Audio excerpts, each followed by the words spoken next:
It is 6 p.m. I'm going to call this meeting to order West Posted according to Open Meetings Act. This evening we have our invitation chief, Leroy Cunningham, is going to say our invitation for us. So if everyone would please stand and then we'll go straight into the pledge led by Trustee Robinson. That's right. God, our Father, we come tonight to give thanks to your holy and righteous name. Lord, we thank you for every blessing that you've given us. Thank you, Lord, for just being so good to our school district. We pray tonight for our school board. We pray for our new school board member. We pray for our interim superintendent. And Lord, we pray for every student, every parent, every teacher, every employee of our district. Lord, we thank you for all the successes this year. We pray, God, as we move forward, that you continue to lead, guide, and direct. And we'll be careful to give you all the praise, all the honor, and all the glory in the most powerful name we know. In Jesus' name. Amen. Amen.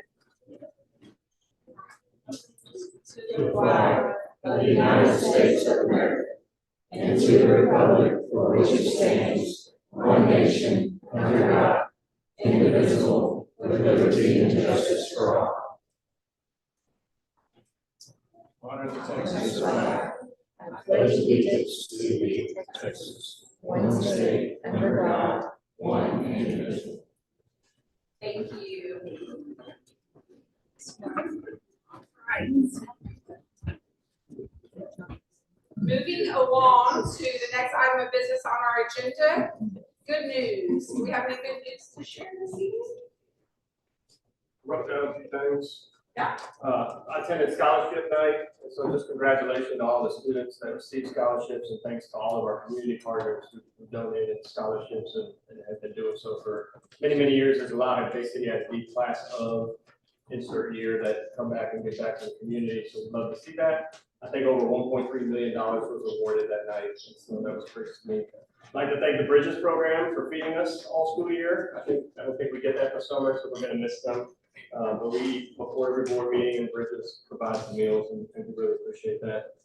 School lunch program's going this summer. I saw that post on Facebook, so like it, share it as much as you can. Let's get our kids fed this summer. And then the end of the school year so far, fingers crossed, day and a half left. The bumps in the road yet. Got one more full day, so it seems like it's a good time. Anybody have anything else? I get really excited when I see the number of students with the associate degree from WCJC. That's all to all of these students and the parents for all of the hard work. Yeah, wonderful job. Principal, I don't know what else to say. You rock it, girl. Thank you. You rock it. And so that's the council. I think that's what you're They're gonna present. okay, all the councilors have done a wonderful job supporting these kids, get them on track and everything. I can't say enough about our athletic program. Guys, when I look on Facebook and I see not just one department excelling, I see all of them.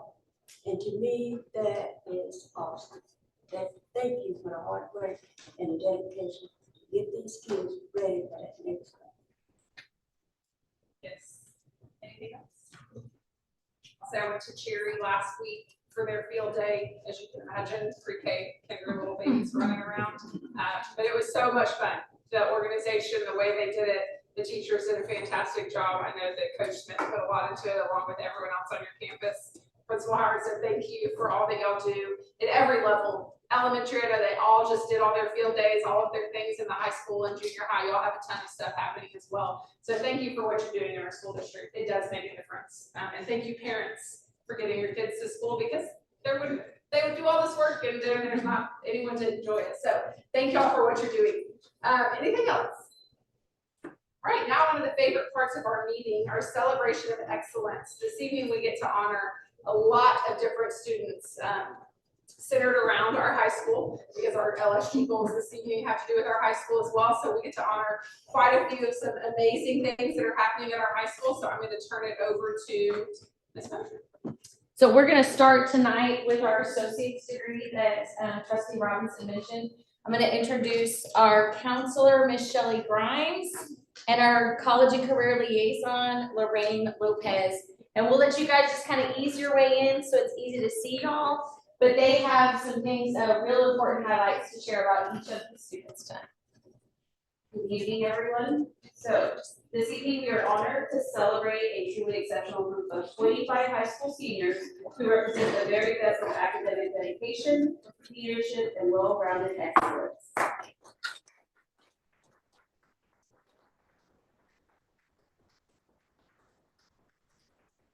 Students who make up 10% of their graduating class have each earned their Associate of Arts degrees, completing 2 years of college while still in high school.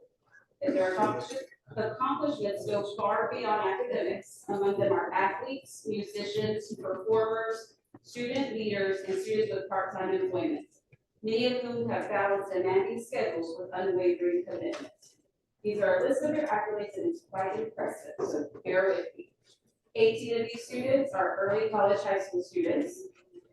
7 are top 10 students, and 4 of those being early college high school students. We have a valedictorian among this group and 1 salutatorian. 10 students with industry-based certifications. 5 College Board Recognition Program awardees. A state medalist in girls powerlifting. 2 TASCO academic all-state soccer players. A Texas girls all-state soccer player. A Victoria Advocate Varsity Cup athlete. A Dell Scholar that comes with a $20,000 scholarship. 2 Terry Scholarship winners. Full ride scholarships for both of them. A Texas Leadership Scholar, also a full ride scholarship. A Tenaris Merit Award recipient and a Tenaris Student of the Year finalist. Among this group, we also have a Chamber of Commerce Student of the Year and 2 Student of the Year finalists. 2 Bay City Education Improvement Council student members. 3 Youth Leadership Matagorda County members. And the recipient of the Warden County Junior College Academic Excellence Award, which is given to a graduating student with the highest GPA in the class.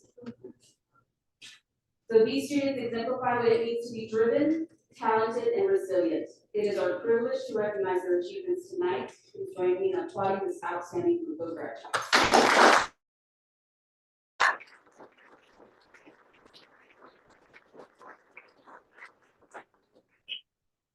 First, Mariana Ayala.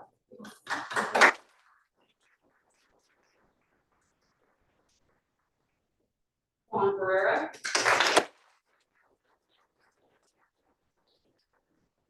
Brown.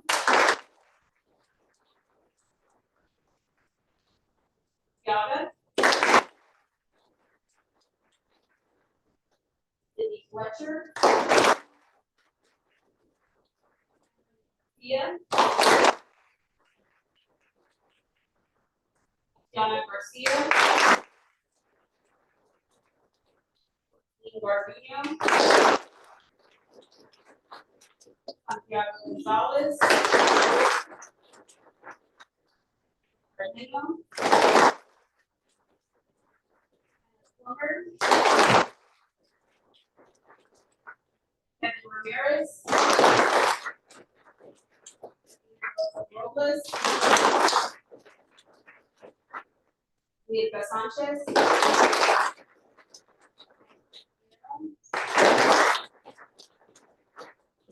Isaiah Simpson. Rebecca Lopez. Paula Williams. Victoria Siva. Hayden Whitman. Aaron Bunn. Kayla Fuentes.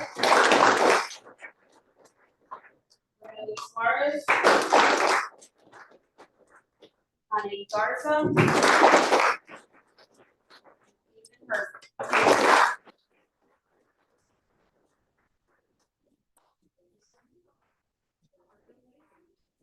We're gonna take a photo with the board members here in just a second, I'm sorry. So if y'all can squeeze in real tight. Maybe a couple of rows. Yes. So excited. Thank you, Ms. Leva. Yes.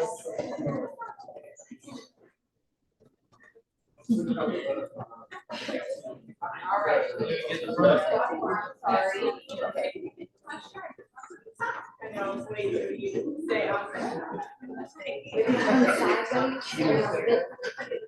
closer to him. In the back row, y'all can time. All right, couple photos here. And then here, if you wanna grab one real quick. Congratulations, guys.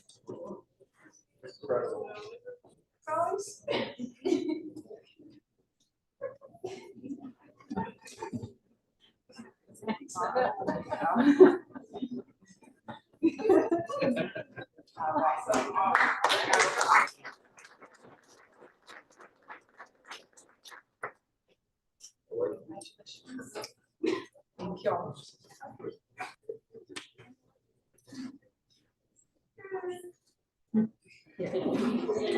Congratulations. Congratulations. So we do have a couple more awards coming from high school. Y'all can go that way. You're fine. We're gonna continue on with an athletic award. So Coach Ponce is up next to present that award.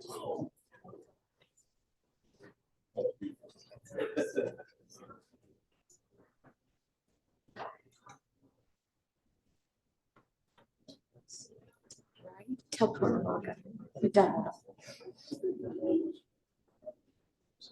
Yeah.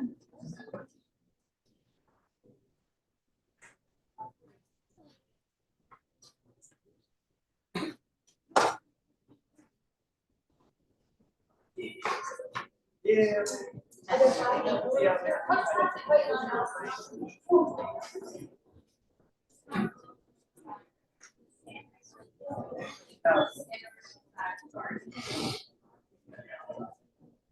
All right, I want to take care of this matter tonight. With me standing here is the 4x1 state qualifying relay team that ran in Austin 3 weeks ago. Yeah, it was 1st of May. So they ran in Austin, did well. I mean, they had some unfortunate accidents at the area meet. Somebody's little brother didn't want to warm up. Had to run with an alternate, but hey, we still qualified. So we won't point too many fingers. Jada, Andrew.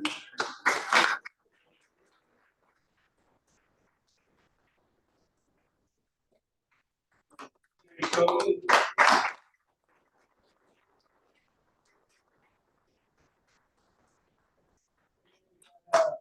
Richardson played. She qualified for state as a sophomore. Didn't quite have the same luck as junior year. This year she come back, won the region, also finished second at the state track meet. Broke the school record with a 43 3-inch throw, or 43 3-inch throw, which broke the school record by a quarter of an inch. All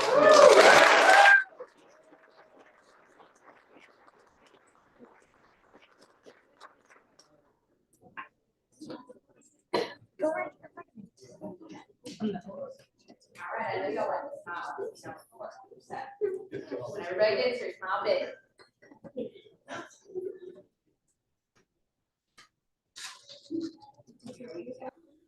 1, 2, 3. And I'll let y'all have any photos. Congratulations, thank y'all.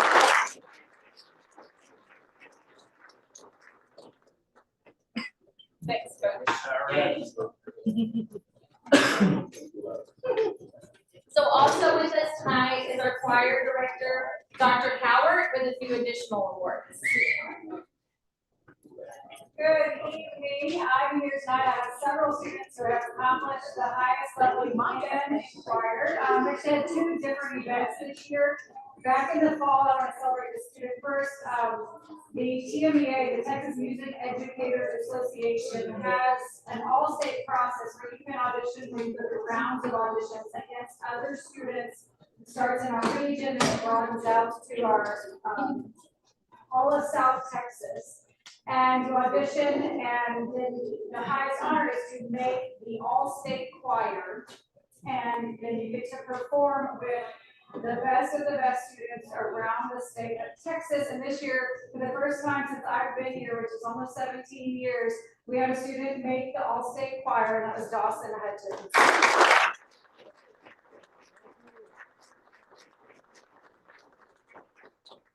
we did that in the fall.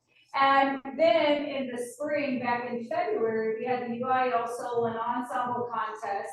And there are levels of songs that you have to learn and compete on. And this year we had 6 students who took a song at the highest level, competed and were awarded the top rating. And so they all made it to the state level for UIL, which we're actually going this next weekend to go and sing. They'll travel up to Austin and sing for judges and compete again at that level. So we have Vanessa Hernandez.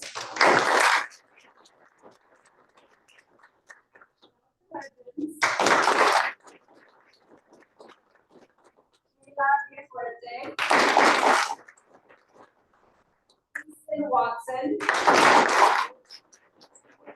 others who were I will be here tonight, Matthew Morales and Marilyn McElwee.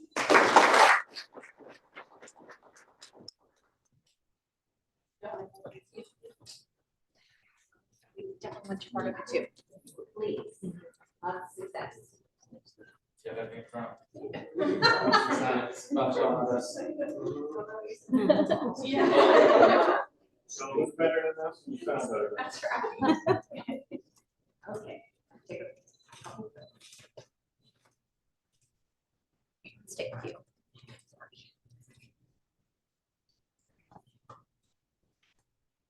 Okay, congratulations.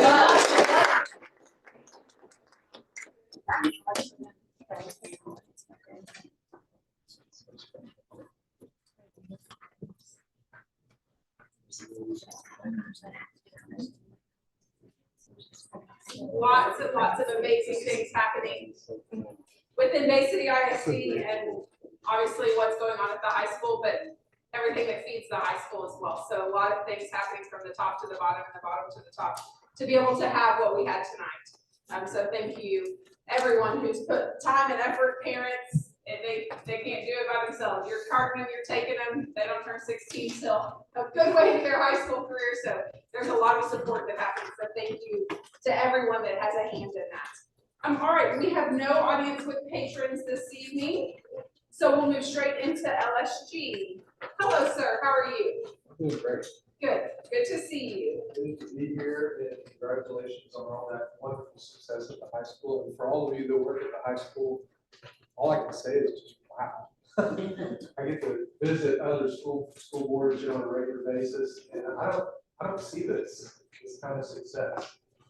So congratulations, school board, and all of you that work here. It's amazing. Hey, Tony, can we pause for just a second? Yes. Can we take something out of order and do our trustee intake so we can get Absolutely. trustee? Yes, please. Sorry about that. We're gonna take this a little out of order, but we'll get right back to LSG because there's some great things happening when we do it. That minute counts. Got it. All right, we're gonna jump from LSG to items of business. Item A is conduct new trustee intake, including issuance of certificate of election and completion of statement of officers. All right. Ms. Kelly is gonna take over from here for us. Okay, James and Kenneth, y'all can come up here. So you are gonna have to take your oath of office. So y'all can do one at a time and you will just read it. And then we'll get you to sign it. So it's gonna just start. So, press yes, sir. In the name and by the authority of the state of Texas, I, Kenneth Eden, do solemnly swear to or affirm that I will faithfully execute the duties of the office of ISD School Board Trustee of the state of Texas, and will to the best of my ability preserve, protect, and defend the Constitution and laws of the United States of this state. So help me God.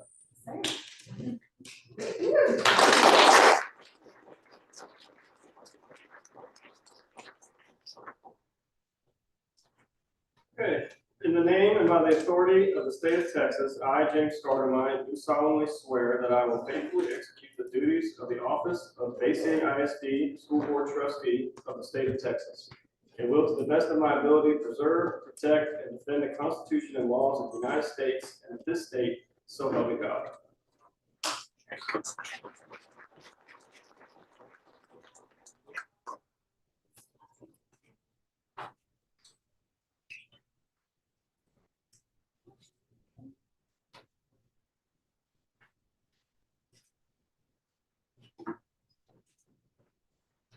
That will take yours.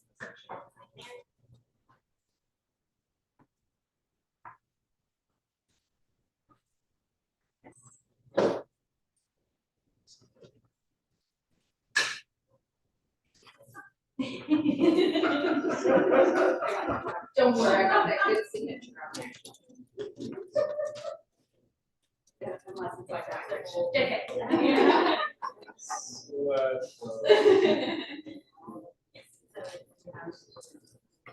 Accepted, yes, sir.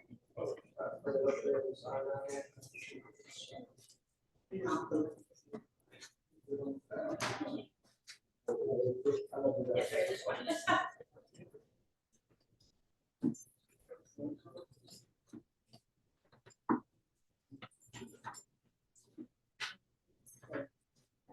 More signature.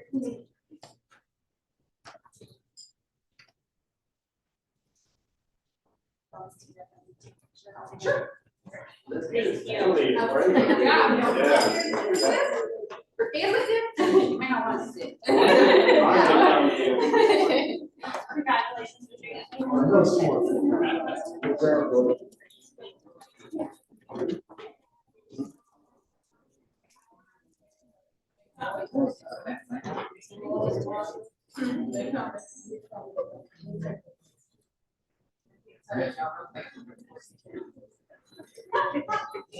Not real big. All right, thank you. Thank y'all. And then the board is gonna get in as well. Mark's gonna be my favorite. Okay. Yeah. Absolutely. Mark's my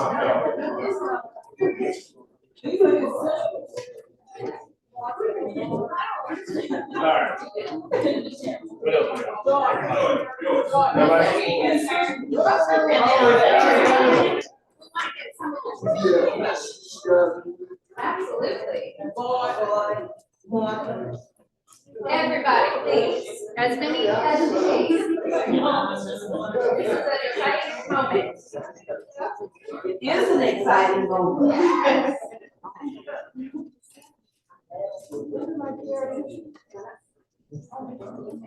Yes. Ready?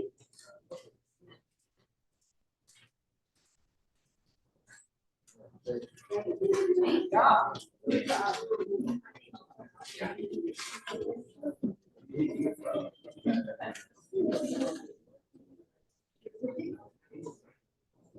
Congratulations, sir.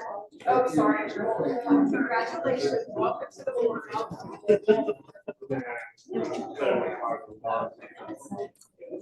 Yes, we had a meeting.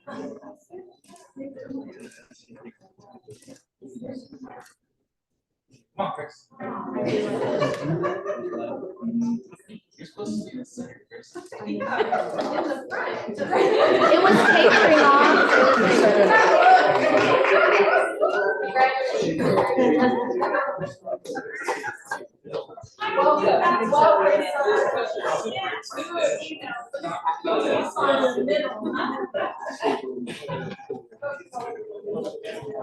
I'll let you sit and have your, later friend take a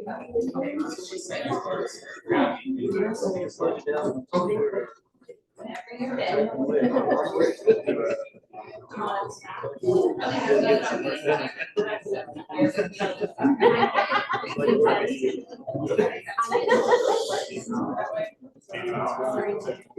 Thank you. I think congratulations. All right. Congratulations, sir. Welcome to the board. Yes, sir. We got all those photos. All right, so we're gonna jump back to LSD and we'll jump back to where we. Welcome to the board, Mr. Eaton, and real quick, Mr. Nunez, I know he's not here, but thank you so much for your service. Time to be here with us, guys. All your efforts, and I'm good to see you around and sitting in our room. Come join us. All right.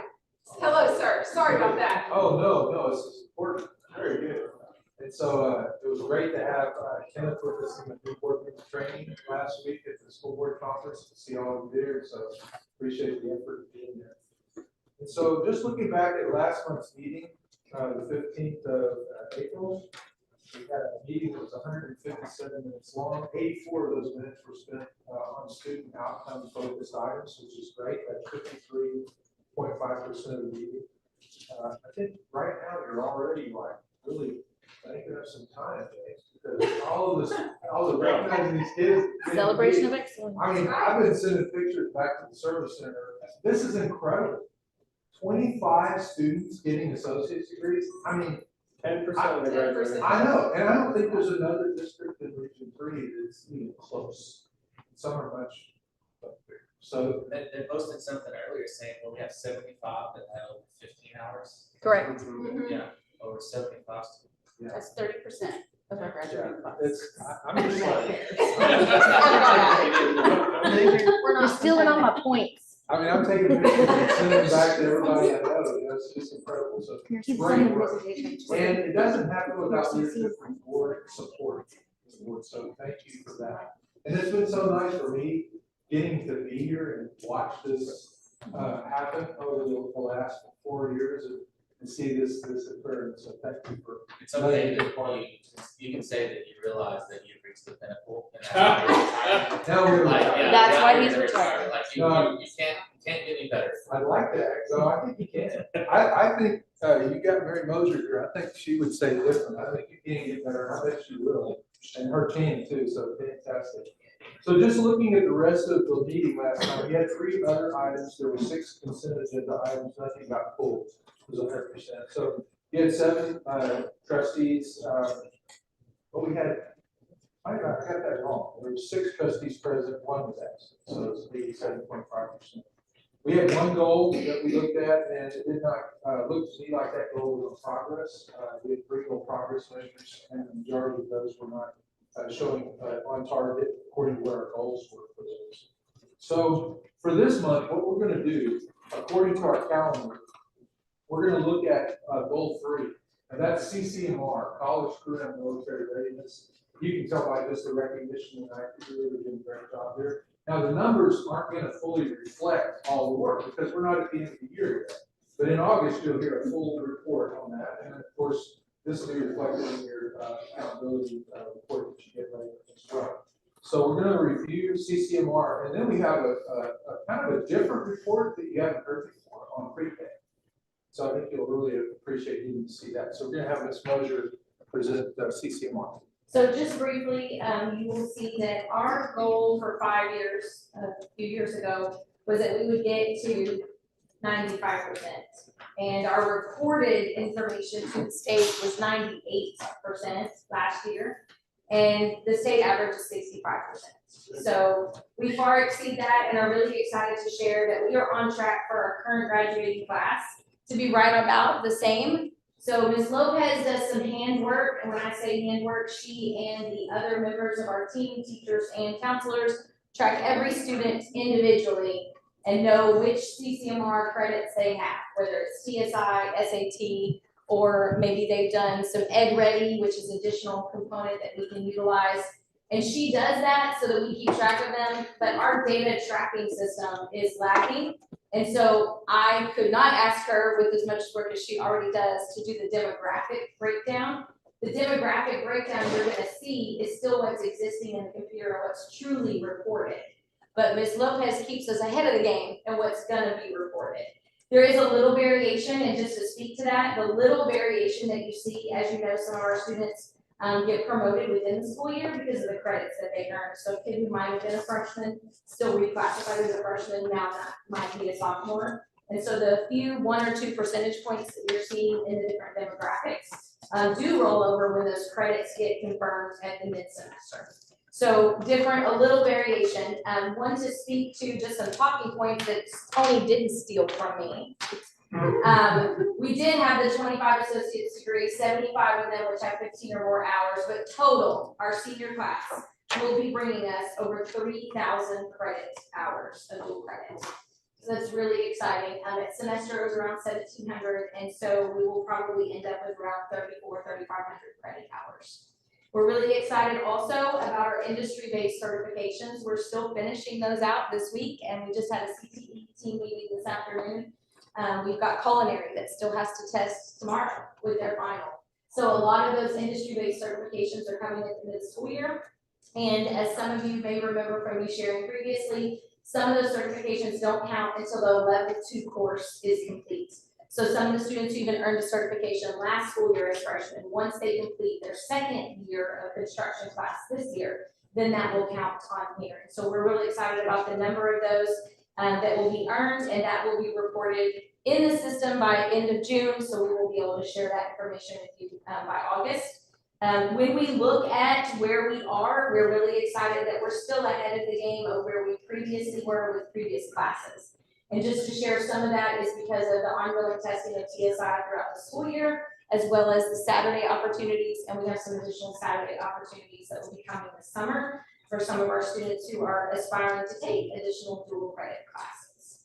So any questions or anything that I can clarify for us on CCMR? Thank y'all. Ms. Howard is going to come up and she's going to present some information for us. Dr.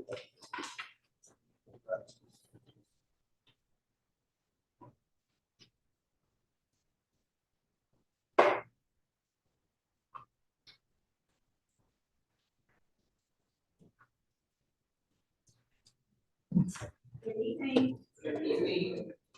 We are on the, oops. John, Tony. Yes.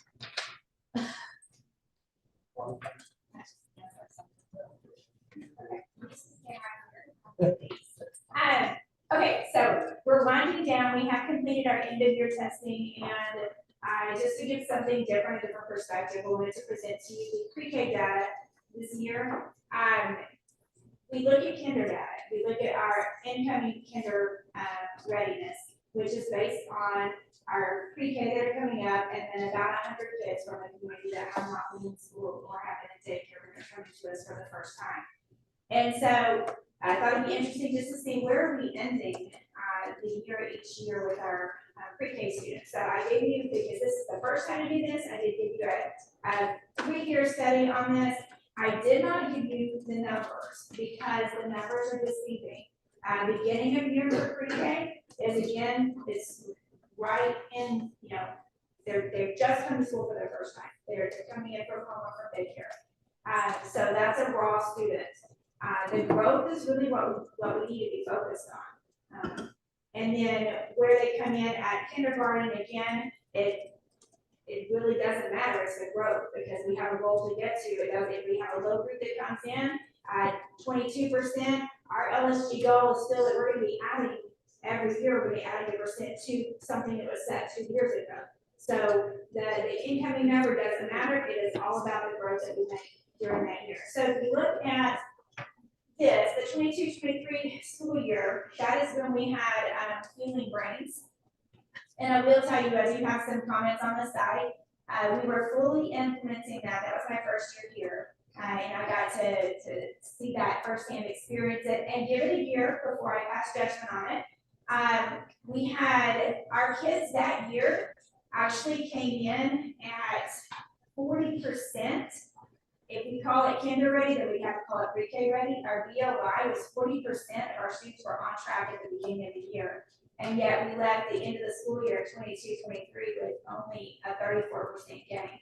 So we went from 40 to 74, which isn't very good whenever you look at what we've done since then as far as the growth numbers. Now, our kids did come in a full 16 percentage points higher than what we have had since then. Whenever you look at math, we started at 73% that year. We ended at 82. So if I just showed you those final numbers and you saw math was 82, you think, oh, that's really good.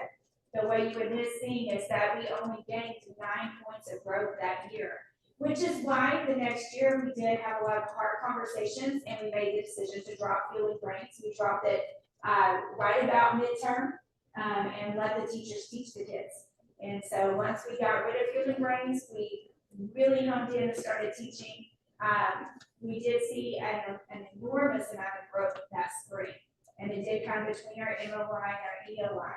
And so what we ended up seeing from BOI to EOI, beginning of year to end of year, is a 48% growth in the reading category. That's RLM, is rapid letter making. So it's not whether or not they know their alphabet, it's how fast they know it too. Which is not going to test you.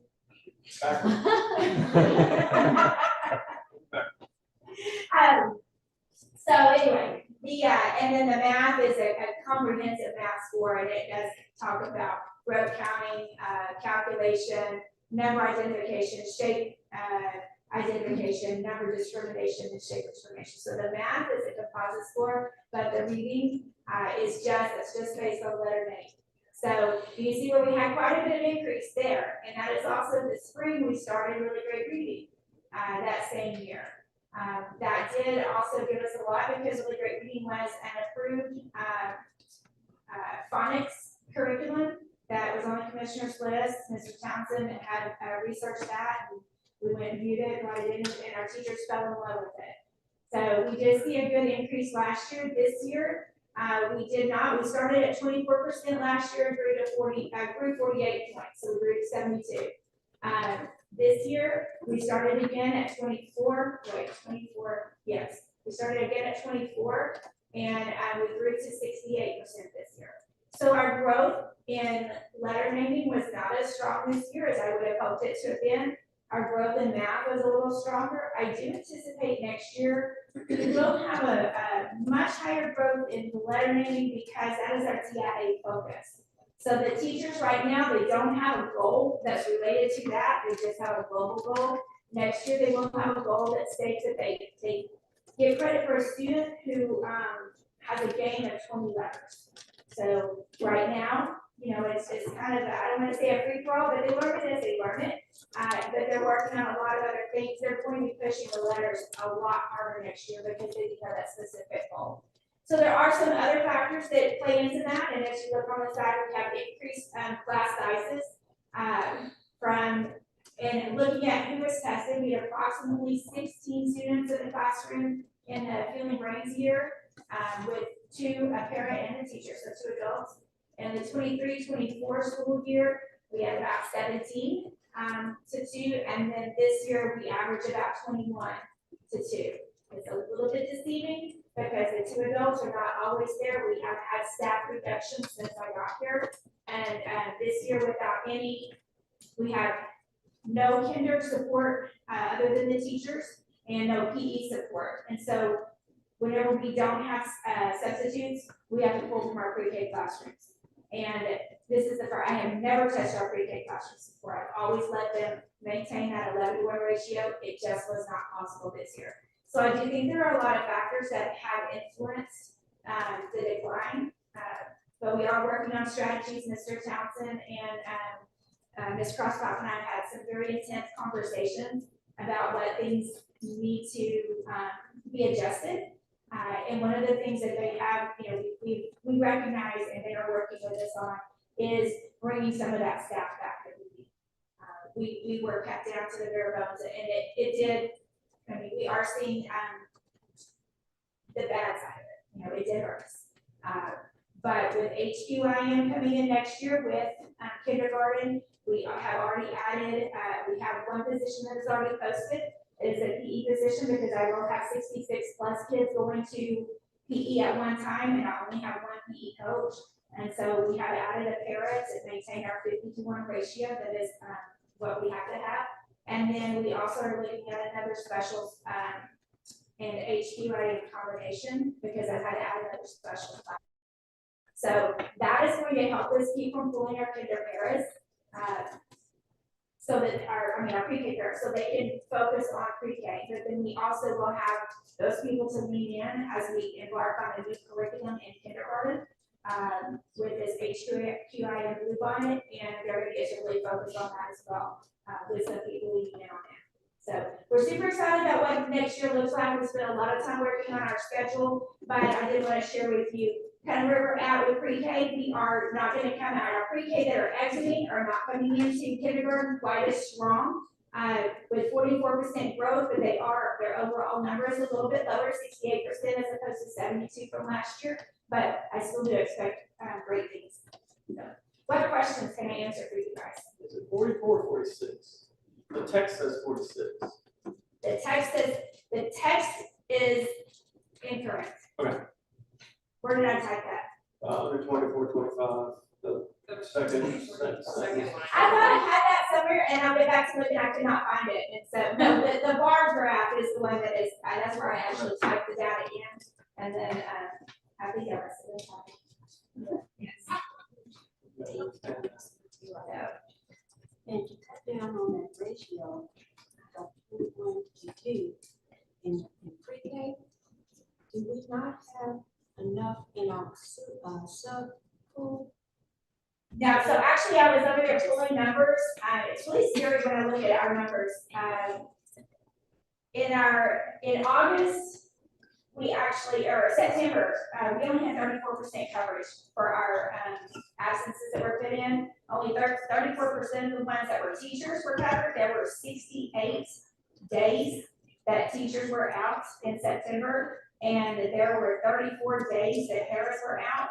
So combined together, that's over 100 days of adults that are gone in the building. And we had teacher coverage picked up by subs 31%, and para coverage picked up by subs 41%. So you can see that we're left without a lot of coverage. So one of the things is that we've got substitutes in the system for some of our work. So Right. they're constantly, how often do you guys do the trainings now? So we do the trainings once a month, but one of the things that Ms. Lawanda and I have had a lot of conversations over, and she does a great job with getting our subs into the system and ready. But like Mr. Chris mentioned, is they're overworked or they feel that they're overworked, but that they also may say, I want to sub, but not pick up any of the positions. So that's what a lot of the situations we run into is we have, I won't say a plethora of substitutes, but we have a large amount, but they don't go in and pick up an assignment unless they are just really adamant. And then some don't want PK to kinder, they only want secondary. So it's, yes, sir. It's a lot of, and I have to remind myself that they're doing it out of the kindness of their heart, is that they're wanting to come and sub. It's not like a full-time, part-time job. So that's what makes it really difficult sometimes too. And pre-K, speaking from experience, is very, very challenging. Yes, ma'am. If so, and I like a plan, I like to tell me, I always have to have a plan. Plan A, plan B, what are we gonna do? So I like your plan, and I like the way that you employ that you. And we do appreciate you and your staff, all we do. Because pre-K, kinder, oh my God. They're not done yet. Yeah. Thank you.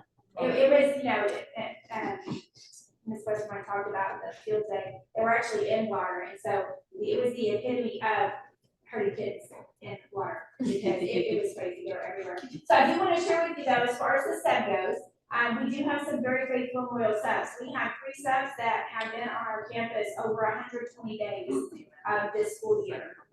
And they are not our floaters. They are not the ones that we hired to be there to support us. They're just ones that show up every day for us. And we tell them, if you don't see an opening, come on, because there's going to be one, and there is. And so we have some very loyal subs that love tiny humans, and they show up every day for us. We could not have gotten through without them. We're going to be honoring them this week. And we have a number of other subs that have been there a lot too, but all that to say, the sub pool, there are a lot, as she said, that don't want to come to Cherry. It's a little bit more than sitting in an algebra 1 room and, handing out mark and letting them do it. Actually, it's a lot more. And so getting people in that have the heart for little kids and want to be there, and then that we feel like are staying with our kids, because someone may show up, but it may not be the right fit, and so we have to, maybe not proceed with them. So, but anyway, so if y'all have any questions, I'd be happy to answer them for you. I'm excited to be able to bring you the pre-K data and kind of let you see where I'm at there. We're ending this year with 100, and I think we're at 162 pre-K students. We typically start the next year with about 250 kinder. So we are expecting we'll have about another 100 enrolled between now and August. take them into our kinder classrooms, so. Any other questions? Thank you so much. All right. I appreciate you and appreciate what your campus is doing. Thank you. Yeah. Very good. Nice report, a little different. So, Mr. Townsend, we'd like to call on you to interpret what you've heard tonight for CCMR for pre-K. Well, I mean, obviously CCMR is going to be amazing. There's really not a whole lot to talk about there. We'll see what the numbers are going to be. It's been consistent, and I will tell you, you're not going to find that anywhere else. It's at the top of the state, and so it's amazing. Miss Howard does an amazing job. She's already got some things in place. Like she said, we've been meeting on that to address some of those staffing issues. So we've got a good plan with that, with additional personnel, but not hitting the local budget. The personnel will be funded through a title, and so that'll come out of Miss Howard's title campus budget. She is more than willing to spend it on that. So, but then in addition, she's already, behavior has increased. We talked about increasing behaviors from some of our young kids that we see, and she's already got some plans in place to address that. They've done all the campuses have done an amazing job with our attendance and tying incentives to that attendance. She's going to be tying behavior to that as well. So a lot of these things, so many incentives that the campuses do, particularly at Cherry, with the extra events that they put on for the kiddos, their behavior is going to be tied to that. That's going to be communicated at the beginning of the year. Parents are going to have to sign off on it when they enroll. So everybody will have a clear understanding. And so hopefully that will help to cut down some of those behaviors that they're experiencing in the classroom and allow instruction to move forward. So I think we're on the right track. The curriculum maps are in place. Our high quality pre-K standards are in place. So we're going to be doing good things and continue to see lots of improvement. And the really big thing that you mentioned is TIA, and including all of pre-K, K, first and second next year. In that, I think you're going to see a big shift with those teachers really hungry to get the growth that we need. So it's going to be really awesome. And with the legislature right now, and if we all go through, they're looking at a fourth designation level, which would be lower than the third one. And that would allow us to capture more teachers in that to get TIA funds. So it all comes together, man. It'll be a perfect storm. So now for the legislature, just bring the rest of the money, it'd be awesome. That's all I get. Excellent. Thank you. So any community engagement that we've accomplished this month that we could report on? Well, you've been pretty busy with other things. So that's something that we'll look at going forward. So good. And I want you to know too, I'm putting together some new board member training. Do y'all plan to go to Summer Leadership Institute? Not this summer. Okay, so I'm going to be communicating with Mr. Townsend because I know you've got a pretty steep amount of training you have to do. Yeah. So what we're going to do is we're going to develop it. I was talking to another superintendent earlier today, and we're going to plan some Zoom training. So you can just do it from home and help you to get all of your hours. And I'll send all that through Ms. Music and Mr. Townsend, and we'll be communicating that with all of you.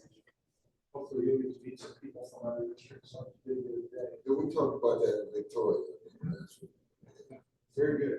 And I appreciate you making the effort to be there, all of you that did. And so next month, we're going to be considering goals 4 and 5. And hopefully soon we'll have some STAR results. And we'll be able to see how you did as far as accomplishing the goal. Each month we look at goal progress measures. But that's not the goal. The goal is, what we do at the end of the cycle, the student outcomes. So that's what we're looking forward to. We'll also have a couple of reports on the superintendent constraint progress measures that we'll review. So I do need for you to approve this part of the agenda. Thank you very much. It's a privilege really to get to work with BCISD next week. Since your last week. I would say No, June. I would say June. One more. Yeah, I'll be here too, for sure. All right, thank you, Tony. We appreciate you. We always enjoy getting to work with you and you asking us the questions that we that. you to the guests. So You thank bet. you so much for your time. Is there a motion to be made to approve LSG? Make a motion that we approve LSG as recorded on company. Also, we did Great, there's a motion on the table to approve LSG as presented in board book. Is there a second to the motion? All right, we have a first and a second. Any other questions, comments, communication? I got one other Yes, sir. thing to say, that the superintendent from a district down the road sent me a message, I sent him a picture of those kids and a little message, and he said, oh, he says, that's awesome, I believe it, thanks for sharing. So I'm challenging him to get his 25. That's awesome. Thank you. And again, thank you, high school and junior high and everybody that feeds into what they're doing, because I know that it's happening before they get there to prepare them to get to what you're having accomplished at the high school. So thank you all for what you're doing. Huge, huge things happening. So any further questions or comments? All right, all in favor? Aye. Opposed? Motion passes 6-0. All right. Moving into, there are no reports this evening. Moving into items of business, we have done item A. We're going to move into item B. Consider and take possible action to reorganize and elect board officers. So this happens every May, every time we bring new trustees on, or we have new trustees that go through the intake process to become officers, or not to become officers, to become trustees and sit at the table, we reorganize. So I think that we will do it. We have a secretary, a vice president, and a president. And I believe the best way to do it is just to one by one. And so we'll start with the board secretary. Is there a motion to be made? Nominate Mark West, secretary. All right, there's a motion on the table. Is there a second to the motion? Second. All right. Are there any questions or comments? All right, all in favor? Opposed? Motion passes 6-0. So Mr. West, you will be. All right, moving on to the vice president of the board. Is there a motion to be made? Thanks. All right, there's a motion on the table to nominate. What?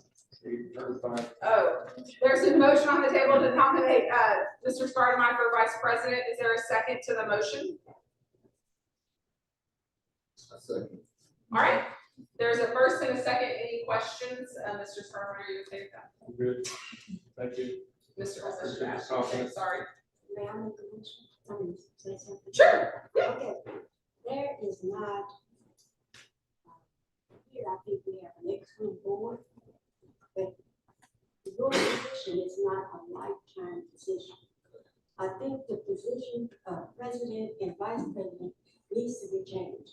James has been both president and vice president. Good leadership knows that it's time in it, and I know all of my dealings with the board. It's not one person that's here that cannot fill the vice president position, nor the president. So I don't like the perception that, I think since you've been on board, you've been either vice president or president. I said my first year out, I think you need to gain experience in your first year before you jump in and one of those roles. But, yeah, I was president my second, third year, So my vice question president. to you, we have Neil, we have Florida, we have Trent. We know that he's not here to be in a position for a while. And we have myself. So I think that we need to think about that when we elect these officers. Jill has been president for how many years? This is your third. So I think those positions, not to overlook the talent on anyone on this board, because like I said, I think that everybody in here is qualified to hold either position. So I was gonna do this question. Okay. James, I know we've done this, so I did not include you in my slate because I Do you thought, want me to answer your question? yes, you can. I value your opinion and I don't disagree with you wholeheartedly. Like I said, I don't, Kenneth, I think serving you on the board, you want to be secretary, president, vice president, whatever, we can talk about that. I know personally some people whose names you've thrown out there don't want to be a president or a vice president. I haven't thrown that. No, you just mentioned a couple of names. Yeah, You said this person could do it, this person could do it, and I know some of them personally don't want to do it.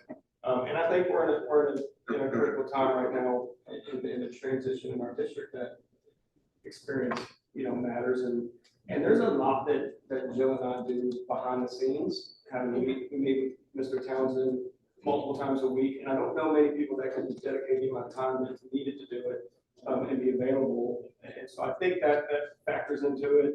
The experience factors into it. There's a lot going on. And so I'll gladly step back next year.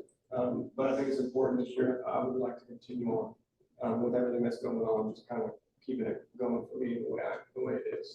And it's good. I love the relationship that you two have, and I appreciate your dedication to doing what you're doing. But with that, James, I do understand all of the changes, and I understand everything that's going on in the district. But your position, and I recommend you, your position can be filled by Laura. She has been here. She has been at practically all of the meetings. I know she's very good at organizing and getting out there and do it, and she works from home. And Laura Beth wants the vice president. so See that too, but if you ask her, I want to give her an opportunity to answer, but Trent is not here, and I think he has rejected before. Yeah. But so I get that. Trent's got a new business going right now. Yeah. The 20 hours a week that we spend doing this, I don't know that Trent can put that in right now. I don't want to speak for him, but I talked to him about it. So another option is we can elect officers tonight, and then it's not, we can't do it again.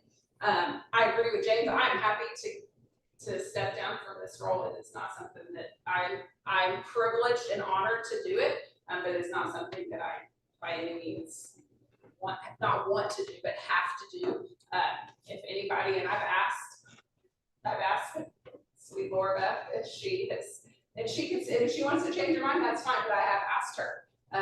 I know I've had random conversations with Trent just throughout the time, knowing that he's busy. So that kind of stands there. And so I agree with James in just having the consistency at this moment in time, but I'm willing and happy to pass. Okay, then my thing is, we said it, we can say it, so we said it openly at any time to come back and do this, especially having a full board. Correct. So as long as we have two, to get it on the agenda, according to board operating procedures, we have to have two members make the request. So, to put it on so the that vote can happen, at any meeting? So we do it typically at this meeting, just because you're new, and then we bring these, the other two that were re-elected, and then yes, we can put it back on the agenda. Is that correct, Tony? Yeah, I think you're. Every year. Yes. Whether we have new members. Well, or not. correct, Yeah. correct, because somebody's being elected every year, no matter what, so every May we do this, no matter what. Now, that is my understanding, you probably. Yeah, I mean, you speak may to- have a board officer that, resigns or moves, and so then you would have to reappoint somebody. The only thing is, the way that most board policies read is if the president resigns or moves, then there isn't an appointment except for the vice president, because the vice president Correct. becomes the president. Correct. Normally, this is an annual event that you do when you're reorganizing the board, unless there's some reason to do it at another time. Then it could come back up on the agenda to relook at it again. So the decision we make here tonight are good until May of next year. Normally. Normally. So that's something we can.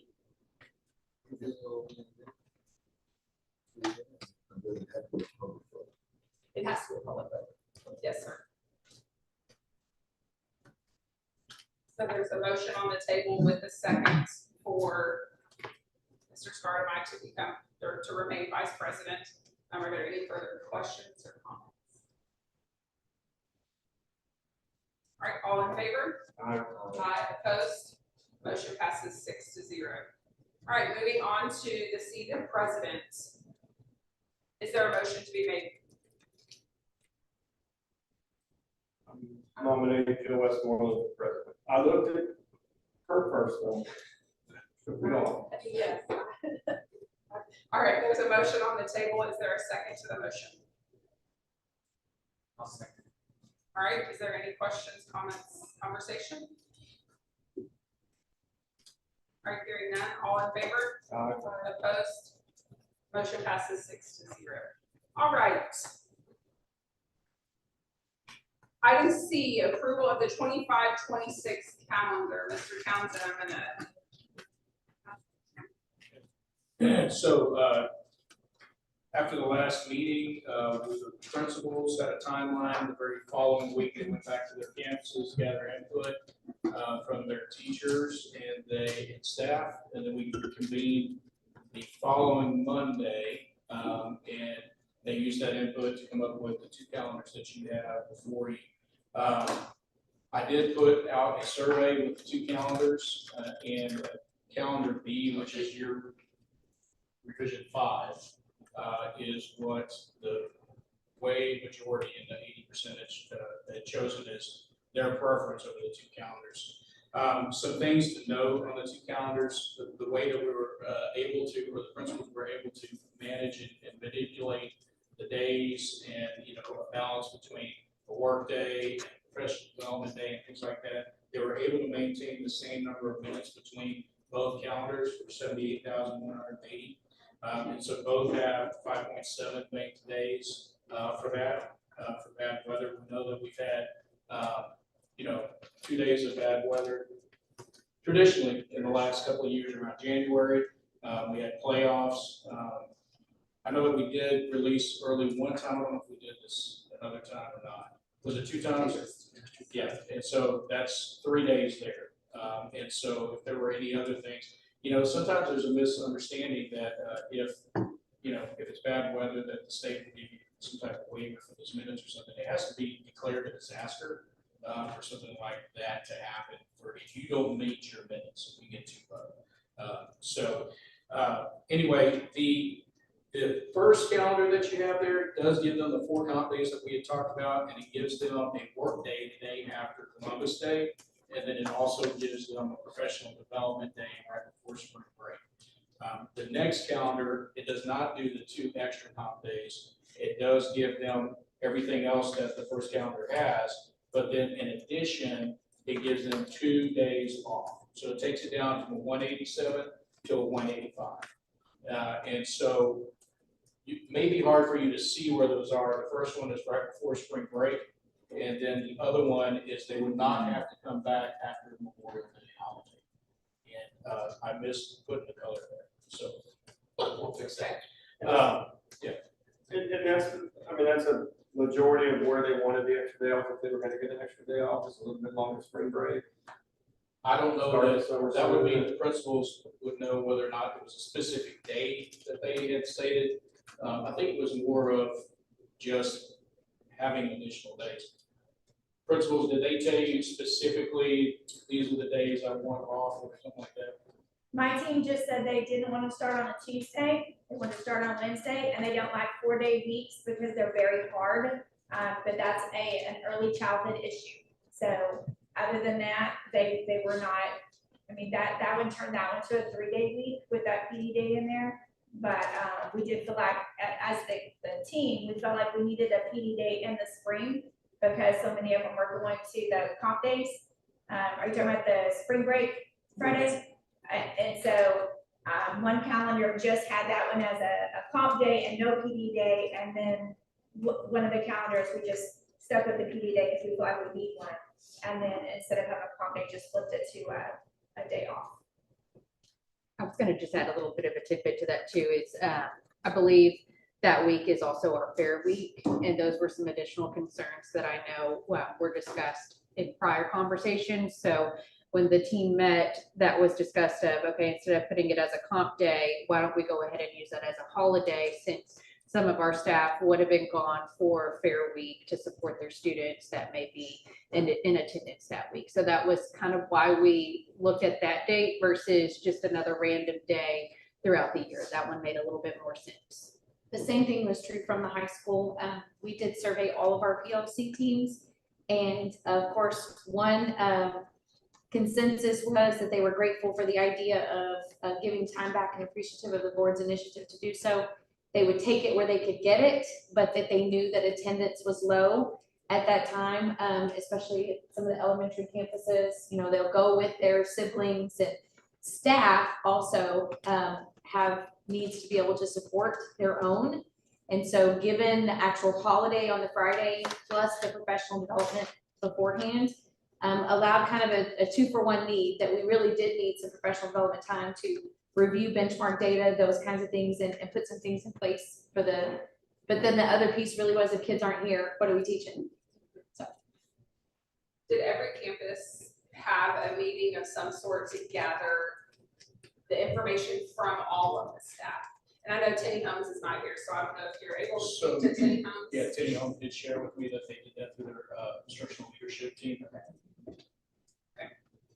I just want to make sure that everybody was able to have input in some sort of capacity on each campus. Principals, do you want to share real fast how you? I mean, I can just share at the high school, we started with the ILT. ILT took some notes, they went back to the PLC, and then returned that in the form of a Google form so that the ILT could then meet again as a follow-up to review what was the general consensus feedback, so I could share that with principals.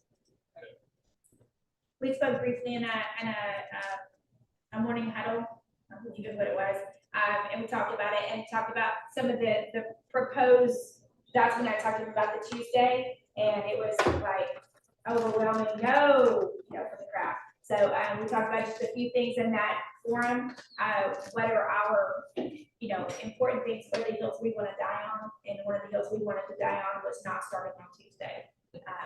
But other than that, my staff is pretty amiable. They just didn't want to start before Wednesday. That was what's really important to them. So, And this one will discuss it with our ILT team and also during PLCs, and kind of the same, we were pretty amiable and wanted to make sure that we were meeting the needs of the upper grades for their students. And I will say at the same time, we were also all very cognizant, we did not feel like it was in our best interest to reduce the student minutes. We need to be serving the students. We struggle at our level, you just saw our data, we need to improve our scores, and so taking more time away really didn't seem like the answer, which is why that one just took comp day and then the 2 comp days and turned them into holidays. So we didn't affect the student minutes. We actually had it open to staff that were interested in having a voice for it on a Wednesday after school during that following week. They also shared that they didn't want to start on the Tuesday. Tasked with the 187 and the 185, they were looking at having an extra day in the fall. That was important to them, if that was an option, if we could do that. I know when we spoke, we were actually looking at the Friday, but then discussing it with the high school, moved it to that Tuesday, so it wouldn't interfere with athletics at that point. In going to the 185 option, it just made sense to cut 2 of the comp days, because that was already a 4 comp day calendar. And that wasn't really an incentive for the staff at that point. So with the elementary saying that they needed those instructional minutes, it just made sense going from the 187 to 185 to cut the 2 additional comp days. And that made sense at those 2 dates. It's very big over here. So we get compared to other districts in the area. And they're like, well, they only go 168, and we're talking about going down to 170, and that's 2 days extra, or whatever. Well, they also go to school 20 minutes longer every single day, and that equals, I think, like 8 days total throughout the year. So that 2 days is really, we're already working 6 days less than them if you count that 20 minutes. So for the next year, I would challenge all to maybe like look at the bell schedule also to see if we're really wanting, if the day number is the priority. We can keep the minutes and still, fluctuate some on the days if we change the bell schedule. I know that you don't want to have too long off, because you don't wanna have the learning loss of large breaks, but, just look at that aspect, maybe a 5 minute longer. And gives you just an to extra share day for or high school, something. for sure, we did discuss that because there was feedback from one of the team members initially for the initial ILT, and I said, well, go to your PLCs and ask, are they willing to add 30 minutes to the instructional day? And one of the general consensus things that came back was absolutely not, because of the extracurricular activities and the students already missing instructional time because of the early dismissal needs, because of how far away those distances are. So that did come up as a topic of discussion because we compared Van Vleck's calendar specifically and the number of days, calculated the number of minutes, and looked at, of course, I said, well, it won't just be us. Our instructional minutes would have to change, but so would the other campuses. And we would have to propose that, but if they were willing to do so. And when they came back from PLCs, it was a general consensus that they did not. One of the other concerns that I would have with that is right now, the way things are mapped out with HQIM, they're gonna be struggling to get that content in. And so 30 minutes tacked on won't really get them where they need to go if they're missing a day, days. And so I don't know, and we'll know better next year as we go through it. Maybe we're overanalyzing it. I don't think so, because you have I fully mapped it out out. and I mapped it out tight. And I still have to go in now and take out 2 more days. And we were already very tight with no reward.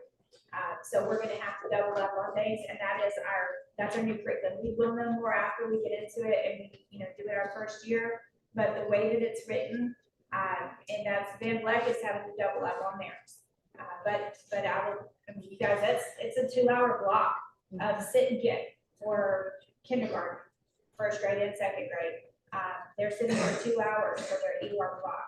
And it's not stations, it's not centers, it is sitting together and whole group learning. So if they don't look, that's 4 hours? I can only, I don't imagine they're doing 4 hours, but they're having to cram it together somehow to get it in fewer days, because the curriculum itself is built for, there's a 187 and there's a 175 day curriculum. So they have one where it's spread out a little further. You just have more days in there where you could reteach if needed.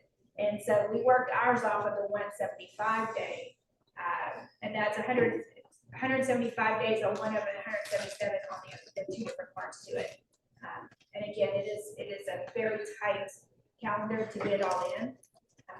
We'll go back and adjust it a little bit to make it match our new calendar, but I don't know. We don't have the kindergarten readiness to support accelerating it like that. And I just say that I have looked at the curriculum in December. Our kindergartners are supposed to be reading, writing, and spelling all of the ways to make O. So they're going to be reading, writing, and spelling road, ROAD, tote, TOTE. And I mean, it's just, those are high expectations that I just couldn't see cramming that any further up either. And that's a really good point with the kinder readiness piece. I mean, because, Van Vleck sits at 61, Tide Haven sits at 65. We're at We sit at, 24. yeah, and it's been as low as 18. It has. Yeah, and so there's a lot of time. And the other thing is that our student population, and it's just, our population is not the same as the population in Tide Haven or the population in Van Vleck. Tide Haven's population is not the same as Van Vleck. They're different kids. All of them are different. They have different needs. Our students come to us and they're not ready for kindergarten.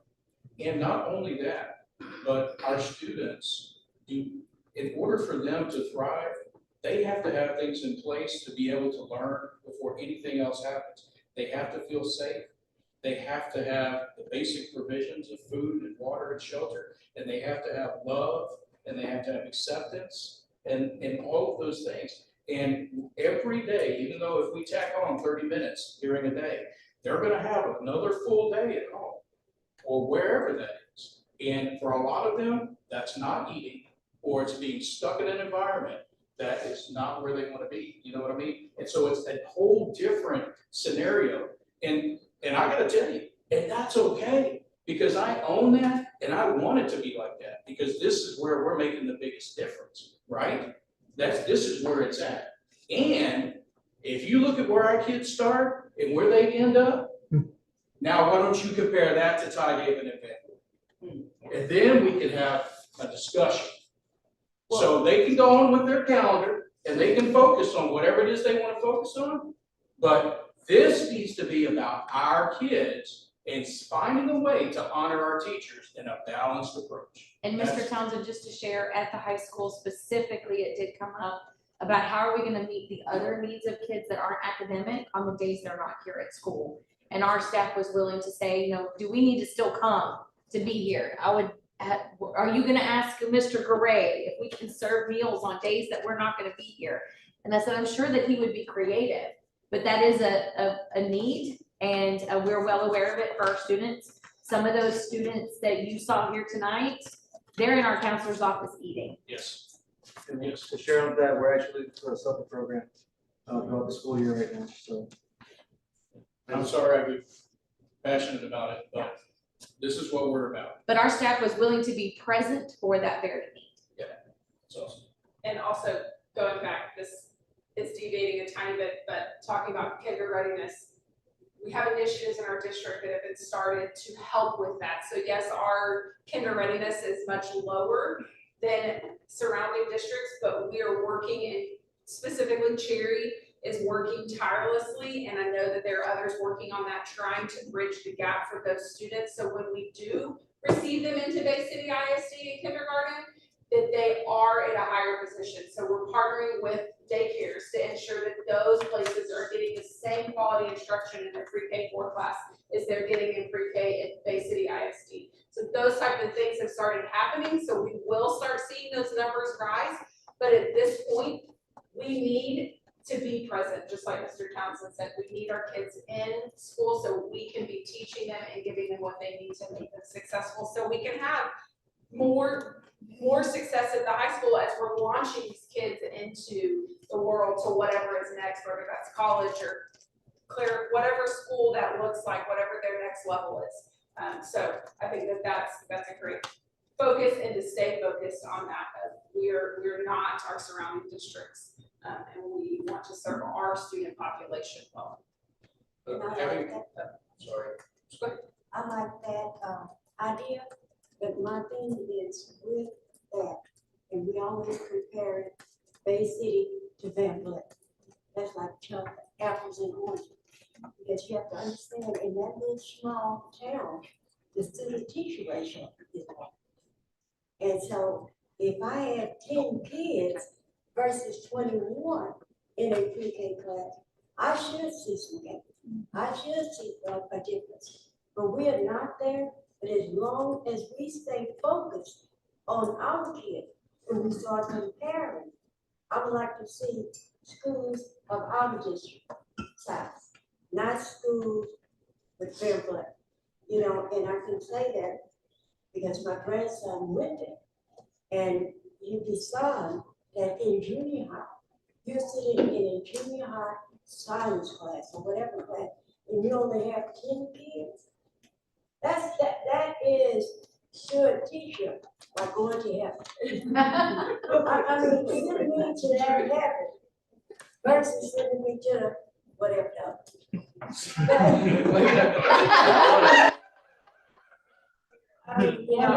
Okay, that's the one I'm trying to stay out of. But I would like to see, even if it's brought in a few times, but whoever that's going to see you, when we start comparing, Yes. give me someone of Bay City ISD student.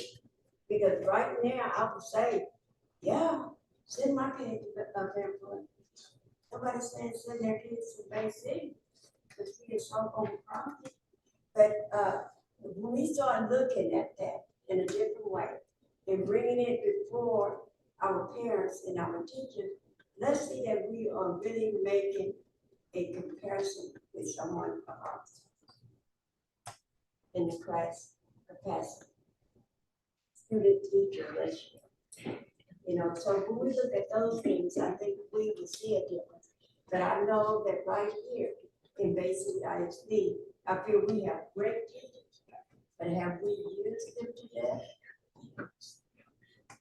21 little 45-year-olds is more than you would ever dream of having. So when we can cut that, I think we can see the difference, and then we can be able to say, oh, they're sitting with 12, 15 kids, and they're doing it, they see, have 12 or 15 kids, so we on the same. Yeah, so I think if we start doing that, Mr. Townsend, versus everything is compared to that, I think it's like apples and oranges. Correct. And I don't know if the district is comparing, I think I hear in the community a lot, well, that's what Bay Cities and Van Wert, but it's apples to oranges. It is not two comparable school districts, just like Tidehaven and Van Wert are not two comparable school districts. So comparing it, I think that at some point, I don't know if Tony, you brought it, or if it was given in board book, there was a comparison of where Bay City is and our taper data to other districts that were like, I'll have to go back and see if I can find that and get that to you. All right, is there any further questions or comments about the calendar? And if not, is there a motion to be made? The preferred calendar was Revision 5. Revision 5, make a motion to approve revision 5 calendar. Okay, there's a motion on the table to approve revision 5 calendar. Is there a second to the motion? All right, there's a second. Is there any further comments, questions? Hearing none, all in favor? Opposed? Motion passes 6-0. All right, moving on to the consent agenda. Last year, y'all reorganized committees. Do y'all want to do that tonight as well? Let's wait until we have Trent back, okay, and then we can have that conversation. Okay, Yes. I'll put it for June then. Yes, thank you. All right, moving on to consent agenda. Is there a motion to be made? Does anybody want to remove anything from the consent agenda? All right, is there a motion to be made? Make a motion to approve the consent agenda. All right, is there a second to the motion? All right, we have a first and a second. All in favor? Aye. Opposed? Motion passes 6-0. All right, we're gonna move into executive session. We're gonna convene into closed session for 3 different items. One, yes. Highlight one of the items that was in that. Oh, yeah. Yeah. So just, Chris, you want Chris, do you wanna? Just what was approved and item that. Yeah, so the retention incentive stipend resolution was approved by the board. And so we will follow up with communication on what that may look like if we reach our 93.5%. I know Ms. Crosskoff and us and some others will be communicating all the directors that if we reach that, which we'll need to look for, but the staff will need to look for an agreement that we can sign. So it's looking good. So You can do it. couple more days, maybe. All right, thank you, sir. All right, we're gonna convene into closed session under 1 for our district vulnerability assessment full report. 2, personal matters if necessary may be taken into closed session pursuant to Texas Government Code 551.074 to deliberate the appointment, employment, evaluation, reassignment, duties, discipline, resignation, or dismissal of a public officer or employee, including contract recommendations for campus and district level administrators.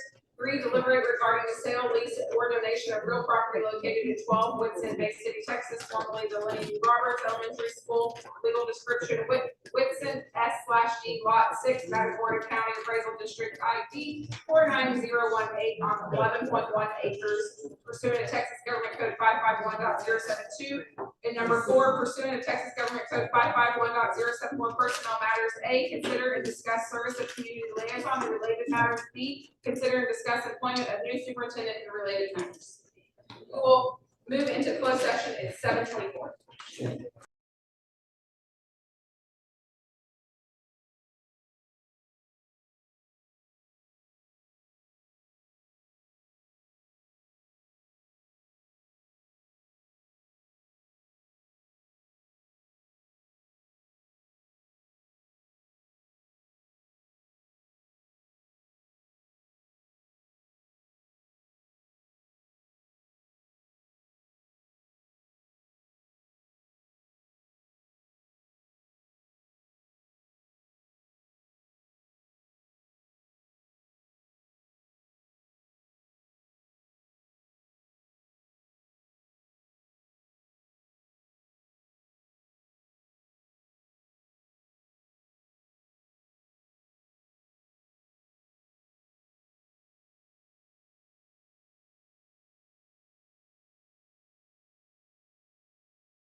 All right, we are gonna reconvene into open session at 9:07. Item 1, discuss and consider approval of hiring contractual personnel. Is there a motion to be made? Make a motion to approve hiring contractual personnel presented in the board book. Is there a second to the motion? All right, we have a first and a second. Any comments, questions, further discussion? Hearing none, all in favor? Aye. Opposed? Motion passes 6-0. Number 2, consider and take possible action regarding selecting new superintendent and related matters. Is there a motion to be made? I make a motion to authorize the president to proceed as discussed in closed session. All right, there's a motion on the table. Is there a second to the motion? Second. All right, we have a first and a second, Mr. Eads. Is there any further questions, comments? Hearing none, all in favor? Aye. Opposed? Motion passes 6-0. Last item of business, adjournment. Is there a motion to be made? I make the motion that we adjourn.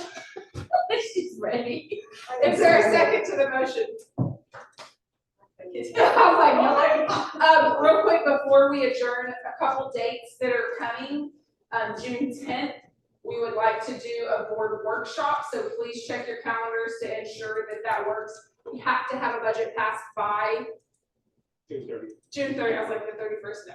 June 30th, and so that June 17th will be the day that we pass it, but we need to have it lined out, ready to rock and roll on the 10th. So please check on the 10th to make sure that that works. It would be 5 o'clock, 5 o'clock meeting, 5 to 7. Does everybody work for that, or is that one for everybody? Yeah. That's the June 10th. June 10th, yes, sir. As long as not June 10th. June 10th, 5 p.m. June 10th at 5 p.m. will be the next budget workshop. Is that enough?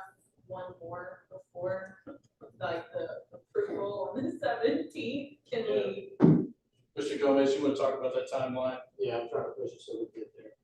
Do what? I'm trying to get us put up by the 17th because the last full week of the year is the. No, I'm saying, is the 10th, is that meeting enough? I mean, Do we need to limited those? Before Yes. June 10th. So Is what that- are you planning to have for them on the 10th? I'm having to hopefully have it all outlined because at that point I should have all of my budget meetings done with all of the departments and campuses at that point. So we went to campuses last week, we have audit going on this week, we continue with department meetings next week. Audit this week? I'm sorry. I'm here. And he's still smiling. Prime time. So when we get to the 10th, you should be able to present with them what you would plan to present on the 17th, and we can have discussions surrounding that. Ahead of time, so we're not Right? Correct. heavily debating on the 17th. We'll get everything answered on the 10th. Well, I just like, at this point, everyone we've had has been shortened for other stuff, and we barely scratched the surface. Right. And seeing huge numbers, which is really hard to say, to even really know what's cut and what, it's just, I would say more questions than not questions, because it's not even deep enough to see. What I'm hearing is no time limit, we'll order pizza, get it done on the 10th. I mean, I'm fine with that. I'm saying, I feel like we haven't ever gotten into it Can very Bridget bring us deeply this cookies? week. We had to add so much stuff. in. Right. And I That think- food service can make cookies. I think what Vince can do is just give you, when we get there, is to give you kind of an overview of what we have. And really beyond the campus allocations, there really hasn't been other cuts that have taken place. And really the campus allocations take care of all those kind of things that we're talking about. Okay, well, who's spending too much money on campus? Is athletics, this, everybody got cut 20%. And so that takes that piece out, and then our staff is already cut to the bone, so they really know where Well, to do that piece. I mean, I'm just thinking, initially our calendar talk started to help them with something. Yes. And then we talked about class sizes, and I'm like, I know that we made cuts and we don't have any money, but I feel like our teachers we have to look at everything possible to do what we can for them. So Absolutely. I don't want to leave anything unturned, and I understand cutting 20%, but maybe there's things that there's, places that can cut more and some that do. I don't think we can cut from teacher, that's not part of it, but I think looking at everything, and if it's just a big number, I don't think we can But at the do end of that. the day, boards adopt by function. That's the function level. I mean, if I go any deeper, I'm gonna lose you guys in the weeds, if I'm just being honest. I can give you guys a high level overview of where we're at by objects in terms of, okay, this function is broken out by salary. Yeah. Contracted services, supplies, and the miscellaneous 6,400, but beyond that, you start diving in, you start expanding that expands into those that a lot of our staff are. Yeah. So that's what I'm saying, if I try to go that, keep it moving, we're gonna be here all night, until the next day and the next day. So that's why I'm saying, the board's adopted the function level for a reason, I think that's part of it. And that's why we do board budget amendments at the function level, because we're looking at function 11, which is instruction. And then 12 and so on and so forth. So, I mean, that's part of it for sure, but at the function level, that's the hard one. On the tip as well. I'll be presenting by function because that's ultimately what we're doing. I can provide some of those breakdowns if you're interested in a separate function. But on top of that, up to this point, I think it was in March, we provided a breakdown of where we're at in terms of extracurricular spending. That was function 36, and that was broken out into the object codes. Yeah, and I looked at that, but some of them I don't know what all is within that function. Some of them are. So maybe something that would be helpful is a breakdown of, like Kelly sent out before last budget meeting, what each function was. But maybe a breakdown of, okay, function 11 houses, what all it houses, and then. Right, so that, did we send the whole flip book, or did we just? So I only did function, Yeah. so I only did function in there, but I can go down on one, but they have brought it up to me, some of them, other board members, it looks such a large number. And if we can have it where maybe go down just a little bit, it's like you said, I know that would be diving into the weeds, but just a tad bit of like, function 11 has this, and this in it. Function 36 has this, and this, but not giving it too much detail. Right, but I think that digital flip book, do we have Yes. some physical ones? Still not anymore. Deca store made Can some, can you we have a couple of print it those. out? Those are the ones with the tabs and they're all different colors. Yes. Yeah, I remember. Maybe you can take that digital one and get it printed up, Yes. you know what I mean? Like, I can print So- them. Ms. Bujak, Bay City High School has 2 that we had the Deca store make for us so that we can operate on a normal day-to-day basis. I'm happy to provide those as available, or we can get Ms. Urser to make additional ones. Yeah, if we could make 7 for the board, that would be awesome. Just make sure that they're up to date with what you have. And you want all the flips, or you just Yes, want? all of it. Yeah, so that they can break down Okay. the whole Miss- account.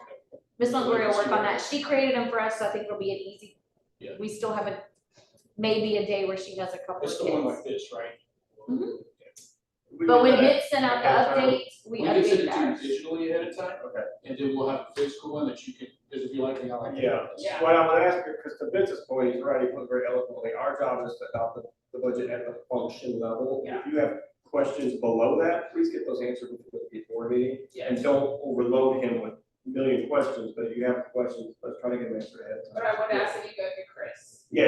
Yeah, I agree. I so sent Chris a please bill. go through Mr. Townsend, and then Mr. Townsend can disperse as needed. Yeah, that would be like the ultimate goal, so that if you want to sit, maybe we can schedule some time and just, look through some of that stuff with you. Because I can do digital ones on board book, so you can see them all. And that's what I'm saying, like, I can give you everything that I have and that been shared, so I can give that all to you. Okay. For digital. So Ms. Robichaud, if you want to schedule some time or something, just let us know ahead of time, but ahead of time, and we can work that out with Vince. We always sit down for a while. He can talk to us and listen.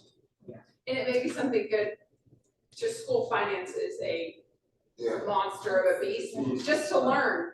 And so we can have up to 3 in there. So that's something that is available and that can happen, just for a learning piece if needed. And then the actual board meeting for June is June 17th. Will everyone, I know that there are a couple that will not be able to be here, will everyone else be able to be here on June 17th? I'll be here. At 6 p.m. is our regular June. Mark will be here, so. Mark, will you be here? Okay. Are you able to be here? I don't see why not. Okay. Mrs. Robinson. Okay.